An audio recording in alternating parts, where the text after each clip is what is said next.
Honorable Président, chers collègues, en respect aux dispositions pertinentes de l'article 78, alinéa 5 du règlement intérieur de notre Chambre, je voudrais vous tenir informé des graves inondations de la rivière Kamtcha à l'occasion de fortes précipitations de ces derniers temps en territoire du Diofa, dans la province du Kwilu, ayant entraîné la rupture du pont Kamtcha, reliant les agglomérations à forte densité des populations de Kabamba, Mokala principalement.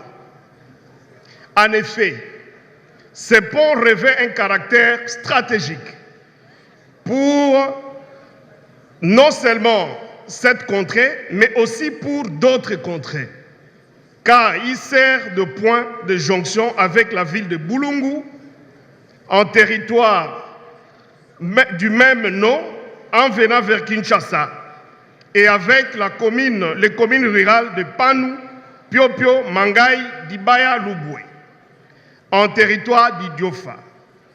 En allant vers Oshwe, en face, dans le Maïndombe, ça veut dire c'est quand même un point très important. Il s'avère clair qu'il est un ouvrage d'une importance capitale, à la fois pour les échanges dans ces contrées, pour les économies à la fois aussi locales.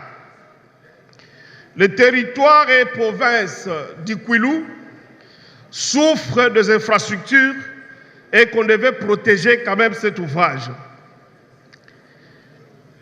À cet instant, la circulation est bloquée. Le camion avec des charges sont de part et d'autre. Les enfants qui doivent aller à l'école utilisent maintenant des pirogues pour traverser.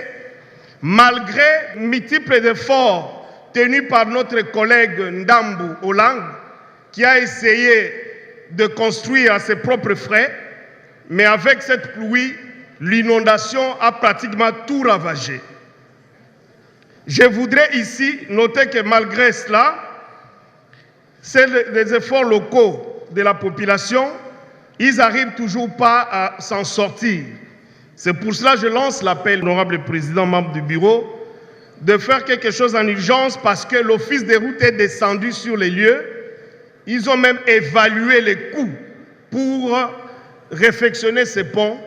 Mais le jour passe, la population est en détresse et la population est en train de souffrir pour traverser.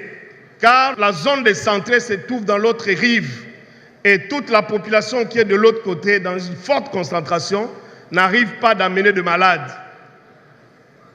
Honorable Président, si nous ne faisons pas un effort, ça sera non-assistance en personne en danger. Et nous, en tant qu'élus de ce coin-là, nous n'allons pas porter cette responsabilité pendant que vous gérez cette assemblée où le gouvernement doit faire quelque chose. Je prie encore à ce bureau vraiment de nous soutenir et de voir dans quelle mesure le gouvernement, par l'entremise du ministre des Infrastructures et les DG de l'Office des routes, pourront descendre pour remédier à cette situation, pour aider nos populations dans ces coins de la République. Je vous remercie.